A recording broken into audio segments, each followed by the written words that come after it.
Hi everyone, I'm really excited to show you my new book. This is The Silver Pony, which is actually being published next week, and I am so excited to share this one with everybody. I loved writing it. When I was growing up, I only went riding a few times, but I loved it. It was so exciting, and it felt so special to be able to build a relationship with a pony, and I loved reading pony books and imagining myself as part of that riding world. So this book is about a girl called Daisy and a New Forest pony that she meets. She's moved quite recently to live in the New Forest, and she discovers that the ponies there are half wild. They get to roam free, even though they do get taken back to their owners about once a year. And obviously their owners look after them if they've got any problems that need a vet or anything like that. But they are generally wild, and that's the amazing thing about the New Forest. If you go and visit there, you just see ponies wandering around, sometimes even, you know, looking in the shop windows, which is really, really funny. So I loved writing this book, and I especially loved getting to go and visit the New Forest when I was doing my research. So I hope that you will enjoy it. The main character is called Daisy, and the pony that she meets is called Em. Now, the bit I'm going to read to you is actually from the 3rd chapter, and this is where Daisy and Em first meet each other. Daisy's actually feeling really sad because her best friend Mara is in hospital and she's missing her an awful lot. So this is chapter 3 of The Silver Pony. Daisy made herself call Mara the next day. It wasn't that she didn't want to talk to her, of course she did, but she wanted her friend to sound the same as before, so funny and determined, and she knew Mara wouldn't. So Miss Fondue said that we should leave Casey there, all the way through the literacy lesson. She didn't wake up till lunchtime. She paused for a moment, hoping Mara would laugh, or even just smile. Daisy was sure she could tell when someone was smiling down the phone. But there was only silence on the other end. Are you still there? She asked, hesitating. Yeah, a faint, soft murmur. Good. Anyway, I was surprised. Miss Fondue, she let us stay asleep, and she's usually so strict. But it is nearly the last week of term, I suppose. Then she caught her breath. Mum had warned her not to say anything that might make Mara feel bad about missing school, or remind her how long she'd been away. But the only thing Daisy had to talk about was school. How was she supposed to not mention it? Sorry, she muttered, but Mara didn't say anything. Daisy wasn't even sure if she was listening. Has anything happened with you? She asked. Mara had a teacher who came round to her in the hospital. She'd said he was nicer than Miss Fondue. She'd been given books from the hospital school, but she wasn't well enough to actually go to it. I guess not, she muttered. It had been a bit of a stupid question, but Daisy couldn't think of anything else to say. Oh, did you know there's a tree not far from our house? There's actually 2 trees stuck together, she said quickly. My dad showed me the other day when we were walking Betsy. It's an oak and a beech tree, I think, and they've grown together into one tree. Isn't that weird? Have you seen it? I think so, Mara mumbled, and Daisy held back a sigh. Mara didn't seem to be interested in anything she was saying. Have you watched any more films? No, been really tired. Oh, so shall I go then? I can call you again tomorrow, or in a couple of days. She was almost sure she could feel Mara's relief. Mara wanted her gone. She knew it was only because Mara was so tired, but it still felt horrible. Daisy didn't know what to say. Okay, bye. She ended the call and sat staring at the phone, warm in her hand. What had just happened? She'd had calls with Mara before where it was hard to find stuff to talk about, but never anything like that. Oh, you finished? Chloe erupted into the room and danced up and down in front of her. Come and play Uno. Mum said I had to wait till you weren't on the phone, but you aren't now, so you have to play with me. Leave me alone, Chloe, Daisy snapped. She couldn't cope with her little sister bouncing around right now. You have to. Mum said. No, Daisy yelled. She knew she was going to get into trouble, but she was past caring. Go away! Stop being such a pain! She watched Chloe's face crumple. She could almost see the wail building up inside her. Mum! Chloe disappeared, stumbling down the stairs in noisy tears, and Daisy slumped on her bed. Why was it her fault? Why should she always have to play with Chloe? Couldn't Oscar or Dad or Mum? She counted in her head, wondering how long it would take for Mum to appear in her room. About 50 seconds, it turned out. What was all that about? Mum asked.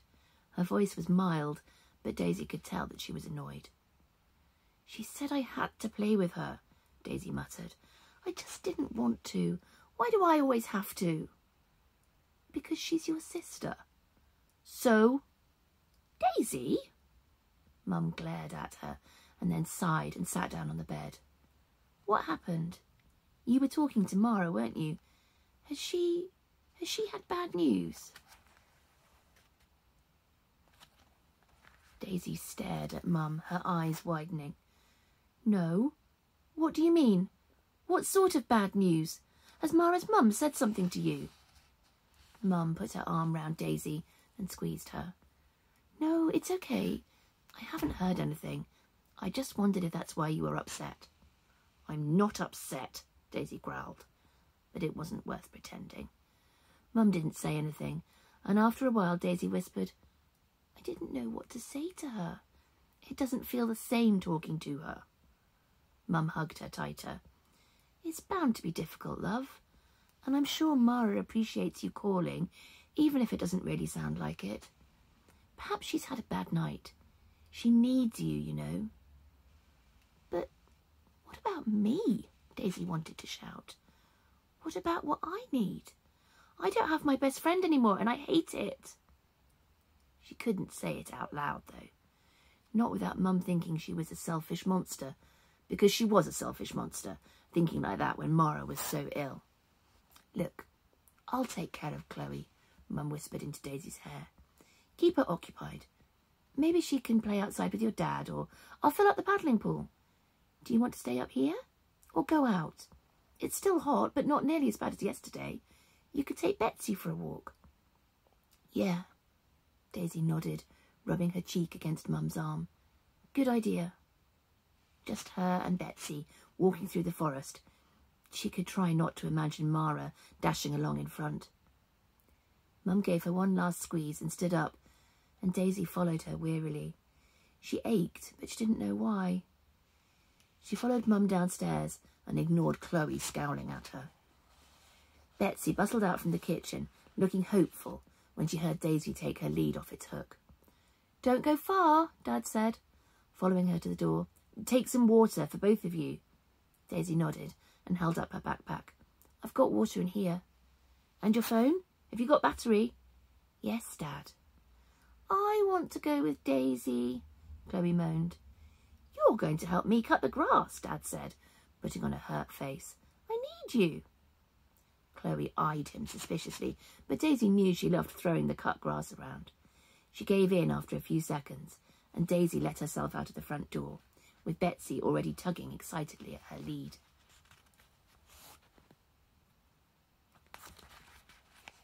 Slow down, she told the dachshund, as Betsy raced along the pavement. You're not getting in a state like you did yesterday. This is a slow walk, more of a sit. The problem was that even if Daisy walked slowly, Betsy didn't. Daisy didn't ever let her off the lead, because Betsy's recall was useless. As far as she was concerned, if she spotted something interesting, like another dog or some litter to eat, why would she want to come back? Dad had taken her to dog training, but they'd never exactly been stars of the class. So they'd got Betsy a long lead instead, and she made the most of it. She would do her funny bouncing run backwards and forwards at the length of the lead, going about 3 times the distance Daisy walked. It was hard to stop her wearing herself out. You're supposed to be taking it easy, Daisy sighed, as Betsy wandered off to sniff at some foxgloves. If you get overheated again, you'll be sorry. Then she stopped, pulling at Betsy's lead. Hey, Betsy, wait! Look! They were walking along the wide path leading out through the trees to the heathland, not far from the house. Daisy still thought it was strange, going from her house on a paved street in the village to the wild heath in only minutes. The heather was coming out now, and the patch of heath beyond the trees was covered in clumps of pinky purple flowers, stretching away for what looked like miles. Tiny footpaths wove in and out of the heather, and Betsy loved to shoot along them in great bouncing leaps. But it was a whitish patch under the trees close by that had caught Daisy's eye. It had taken a moment or two to work out what it was, for her eyes to understand what she was seeing. A white pony nibbling at the lower branches of a holly tree.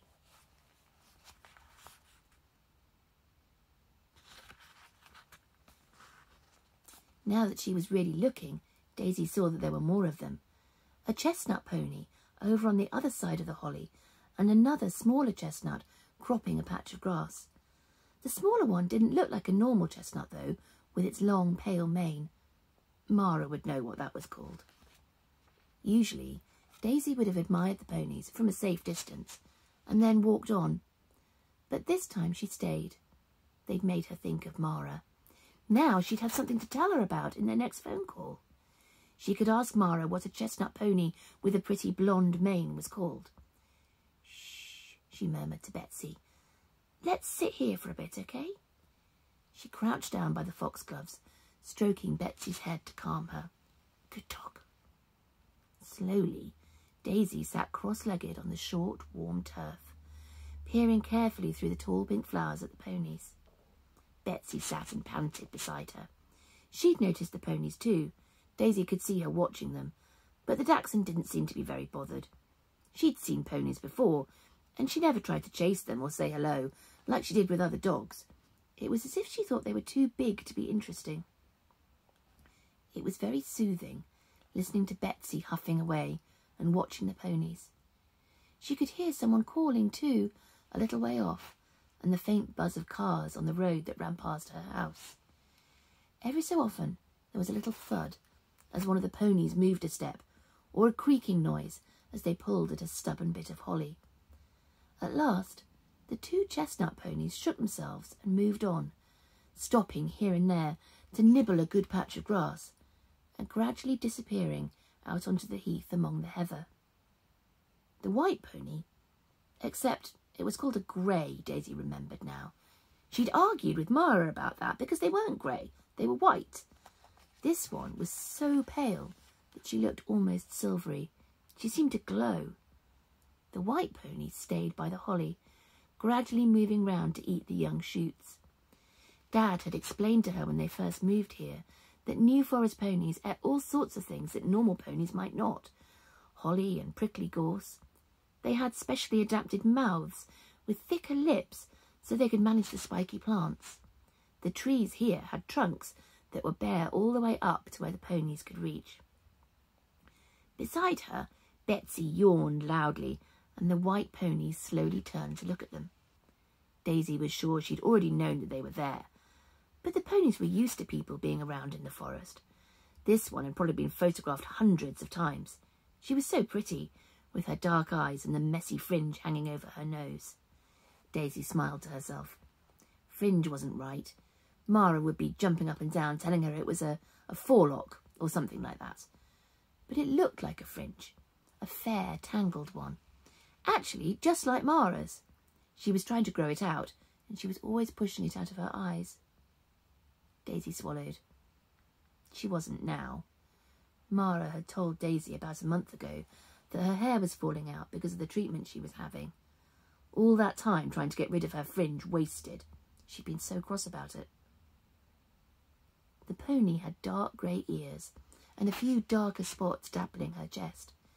Daisy didn't think she'd seen any others like that.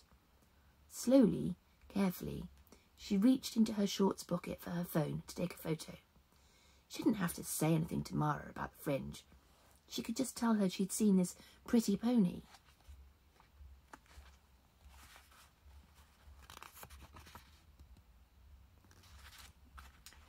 The pony didn't seem bothered by the click of the camera. She wandered away from the holly sapling and started to graze, slowly nibbling at the grass.